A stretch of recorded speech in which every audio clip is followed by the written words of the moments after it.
রাজ্যের বিভিন্ন জায়গা ইতিমধ্যেই জলে ডুবে গিয়েছে। বিভিন্ন জেলার এই ছবিটা আমরা দেখতে পাচ্ছি। মমতা বন্দ্যোপাধ্যায় রীতিমতো বন্যা কবলিত এলাকায় গিয়ে মানুষকে সাবধানে থাকার বার্তা দেওয়ার পাশাপাশি ডিভিসির সঙ্গে সব ধরনের সম্পর্ক ছিন্ন করার কথা আগেই জানিয়েছিলেন। আর এই নিয়ে এবার মমতা বন্দ্যোপাধ্যায়কে রীতিমতো চ্যালেঞ্জ ছুড়ে দিলেন শুভেন্দু অধিকারী। তিনি দাবি করেছেন কোথাও কোনোভাবে ডিভিসির সঙ্গে সম্পর্ক ছিন্ন করতে পারে না। যুক্তিও দিয়েছেন এই বিষয়ে বিরোধী দলনেতা। আমরা দেখেছি যে গতকালই মমতা বন্দ্যোপাধ্যায় তিনি যখন পৌঁছন পশ্চিম মেদিনীপুরের রীতিমতো ঘাটালের পরিস্থিতি তিনি খতিয়ে দেখেছেন, পাঁশকুড়াতে গেছেন, উদয়নারায়ণপুরের পরিস্থিতি খতিয়ে দেখেছেন, হুগলির পুরসুরাতে গেছেন এবং সেখানে গিয়েও কিন্তু তিনি রীতিমতো বলেছেন যে ডিভিসি না জানিয়ে এইভাবে জল ছেড়ে দিচ্ছে, হিন্দি বলয়কে বাঁচাতে পশ্চিম বাংলার দিকে এইভাবে জল ছাড়া হচ্ছে এবং যার ফলে পশ্চিমবঙ্গের অবস্থা এতটা শোচনীয়। এবং তিনি বলেছেন যে ডিভিসির সঙ্গে আর কোনো সম্পর্ক তিনি রাখতে চান না এবং তিনি রীতিমতো চ্যালেঞ্জ ছুড়ে দিয়েছেন যে এরপর ডিভিসির সঙ্গে সম্পর্ক তিনি নাও রাখতে পারেন। আর এরপরই শুভেন্দু অধিকারী তিনি বলছেন ডিভিসির সঙ্গে সম্পর্ক ছিন্ন করতে পারেন না। এইরকমভাবে মমতা বন্দ্যোপাধ্যায় তার অবশ্য যুক্তিও দিয়েছেন বিরোধী দলনেতা শুভেন্দু অধিকারী। কি যুক্তি দিয়েছেন আসুন শোনাই এবার আপনাদের। উনি কালকে বলেছেন না ডিভিসির সঙ্গে কাট আপ করে দিতে। উনি কি জানেন যে পশ্চিমবাংলার পশ্চিমাঞ্চলের 7 থেকে 8টি জেলায় আলো জ্বলে, কারখানা চলে, ট্রেন যায় ডিভিসির বিদ্যুতে? একটা পাওয়ার প্ল্যান্ট করতে পারেননি, 1 ইউনিট বিদ্যুৎ নতুন করে জেনারেশন করতে পারেননি, ডিভিসির উপর নির্ভর করেন, আবার ডিভিসিকে সঙ্গে সম্পর্ক কাট আপ করবেন বলেছেন। আমি আপনাকে চ্যালেঞ্জ করছি, আপনি যদি মুখ্যমন্ত্রী হয়ে বলে থাকেন আজকে বিকেলের মধ্যে ডিভিসির সঙ্গে সম্পর্ক ছিন্ন করুন, রাজ্যের 8টা জেলা অন্ধকারে ডুববে। ওটা এনামুলের ভাইয়ের কাছ থেকে যে মোবাইল ফোন আর ঘড়ি ঘুষ নিয়েছিল দীপক অধিকারী দেব বলতে পারবে। একটা ঘড়ি নিয়েছিল, রেডোনাকি ঘড়ি আর মোবাইল ফোন। এই নিম্নমানের চোরগুলো তৃণমূলের এমপি হয়েছে। কোনো ত্রাণই সরকারের নেই, ত্রাণ দিচ্ছে এনজিও আর বিজেপি। সরকার নেই, সরকার নেই। 1 লক্ষ পাউচ জলের প্যাকেট বিতরণ আমরা করেছি, 6000 তারপলিন পুরসুড়া, খানাকুল, গোঘাট আমরা বিতরণ করেছি। আজকে ভারত সেবাশ্রম সংঘের সন্ন্যাসীদের সাহায্যে আমরা যে চাল ডাল আলু জোগাড় করেছিলাম, তমলুকে সাংসদ কার্যালয়ের সামনে থেকে রান্না হয়ে 10,000 জনের খাওয়ার বিতরণ চলছে 11টা থেকে। দাসপুর, ঘাটাল এবং পাঁশকুড়ার সব গ্রামগুলোতে আমরা করছি, ওরা নয়। সরকার নেই, সরকার নেই। সরকার আছে তু খিচ মেরি ফটো। বৃহস্পতিবার মমতা বন্দ্যোপাধ্যায় বন্যা কবলিত এলাকা পরিদর্শনে গিয়ে ডিভিসির বিরুদ্ধে ক্ষোভ উগড়ে দিয়েছিলেন।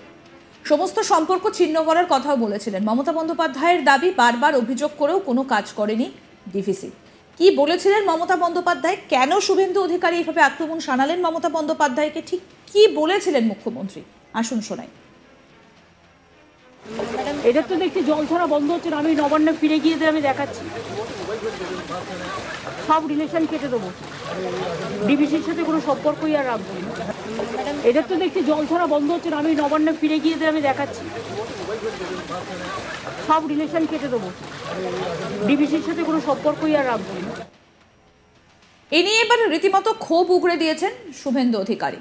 তিনি মমতা বন্দ্যোপাধ্যায় নেতা নেত্রীদের এক হাত নিয়েছেন। দেব থেকে শুরু করে কাকুলি ঘোষ দস্তিদার এক এক করে অনেককেই আক্রমণ করেছেন শুভেন্দু অধিকারী। কি বলেছেন শোনাই। উনি কাকলি ঘোষ দস্তিদারের সঙ্গে উনার 25টা ছবি আর ভিডিও রয়েছে। সর্দার তো ওর নাম, মিলন সর্দার। হ্যাঁ, উনার কাজ ছিল প্রতিদিন শুভেন্দু অধিকারীকে ব্যঙ্গ ছবি পোস্ট করা। ওর ফেসবুকটা ফলো করবেন। এইরকম গুন্ডা বদমাইশ ভর্তি এ আরেকটা শাহজাহান। এবং কাকলি ঘোষ দস্তিদারের আশীর্বাদ ছিল বলে এতদিন ধরে এই নোংরা কাজগুলো করে গেছে। আর এরা সব ছাপ্পা মেরা কাউন্সিলর, এরা মানুষের ভোটে জেতা কাউন্সিলর নয়। 2.5 কোটি টাকা মুক্তি জীবন চেয়েছে ত্রিপুরার ব্যবসায়ীর কাছ থেকে। হ্যাঁ, ওদের টাকা, তৃণমূল মানে তো টাকা চাই, টাকা টাকা টাকা টাকা। তৃণমূলের থ্রেড কালচার কলেজে কলেজে, তৃণমূলের থ্রেড কালচার বিভিন্ন কলেজে কলেজে এখনো। এটা নতুন কালচার নয়। তৃণমূলের এই অধঃপতন শুরু হয়েছিল 16-র পর থেকে, সেটা আস্তে আস্তে বাড়তে বাড়তে আজকে ময়ূরে পরিণত হয়েছে। এটা নতুন কিচ্ছু নয়, এবং একে ভোটে হারাতে হবে। ভোটে যদি হারাতে না পারেন এই কালচারই চলবে। হ্যাঁ, এই চলবে। এত বড় একটা ইস্যু অমীমাংসিত, আরজিকরের ইস্যু, তারপরেও এদের লাজ লজ্জা কিচ্ছু নেই। আর দুটো বিষয় আমি আপনাদেরকে বলে আমি বন্যা এলাকায় বেরিয়ে যাচ্ছি। সেটা হচ্ছে,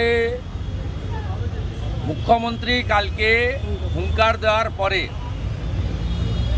চিচিড়াতে, ঝাড়গ্রাম এবং ঝাড়খণ্ড বর্ডারে, যেহেতু লিখিত অর্ডার দেওয়ার ক্ষমতা সাহস মুখ্য সচিবের নেই, সেখানে গাড়ি দাঁড়িয়ে আছে হাজার হাজার। মুখ্যমন্ত্রী জানেন না ডেমোগ্রাফি। ঝাড়গ্রাম বর্ডারে ঝাড়খণ্ডের গাড়ি আটকালে সব পেঁয়াজ আটকাবে। ওই রাস্তা হচ্ছে নাগপুর, নাসিক, ছত্তিশগড় হয়ে বাংলায় ঢুকছে, এবং এখান থেকে উত্তর পূর্বাঞ্চল, সিকিম, ভুটান, নেপালে যাচ্ছে। ভয়ঙ্কর পরিস্থিতি করেছে ওখানে একটা। সব মিলিয়ে একেবারে মমতা বন্দ্যোপাধ্যায়ের বিরুদ্ধে শুভেন্দু অধিকারী যে ভাষায় আক্রমণ শানিয়েছেন তা নিয়ে রীতিমতো চর্চা শুরু হয়ে গিয়েছে। তাহলে কি ডিভিসির সঙ্গে মমতা বন্দ্যোপাধ্যায় সমস্ত সম্পর্ক ছিন্ন করবেন? প্রশ্ন সেটাই। কারণ ইতিমধ্যেই আমরা দেখেছি যে বাংলা ঝাড়খণ্ড সীমান্তের সার দিয়ে দাঁড়িয়ে রয়েছে ট্রাক, এবং গতকাল রাত থেকেই, অর্থাৎ বৃহস্পতিবার রাত থেকেই কিন্তু ঝাড়খণ্ড সীমান্ত বন্ধ করে দেওয়া হয়েছে, এবং বলা হয়েছে যে 3 দিনের জন্য সীমান্ত বন্ধ থাকবে। আর মমতা বন্দ্যোপাধ্যায় নাকি সেটা করতে পারেন না, সে কথা বলছেন শুভেন্দু অধিকারী। কিন্তু গতকাল আমরা শুনেছি যে মমতা বন্দ্যোপাধ্যায় তিনি বলছেন যে হিন্দি বলয়কে বাঁচাতে এইভাবে ডিভিসি জল ছাড়ে, এবং যে কারণে বাংলার এতটা খারাপ অবস্থা হয়। আমরা দেখেছি যে কিভাবে পশ্চিম মেদিনীপুরের বিভিন্ন অংশ ইতিমধ্যেই জলমগ্ন হয়েছে, বিঘার পর বিঘা চাষের জমি চলে গিয়েছে জলের তলায়, মানুষ একেবারে দিশেহারা। আর রাজ্যের বন্যা পরিস্থিতি সম্পর্কে খোঁজ খবর নিচ্ছেন মমতা বন্দ্যোপাধ্যায়। তিনি বলছেন যে ডিভিসি এইভাবেই জল ছাড়ে, এবং এত পরিমাণ জল ছেড়েছে যে সেখানে সাধারণ মানুষ তারা কি করবেন, কারণ প্রচুর মানুষ ইতিমধ্যেই ঘরবাড়ি ছেড়েছেন, ভেসে গিয়েছে তাদের ঘরবাড়ি, চাষের জমি জলের নিচে। এবং এই অবস্থায় তিনি বলছেন যে তিনি সমস্ত সম্পর্ক এবার ছিন্ন করবেন ডিভিসির সঙ্গে। আরও আপডেট পেতে দেখতে থাকুন আজ তাক বাংলার ইউটিউব চ্যানেল, সাবস্ক্রাইব করুন।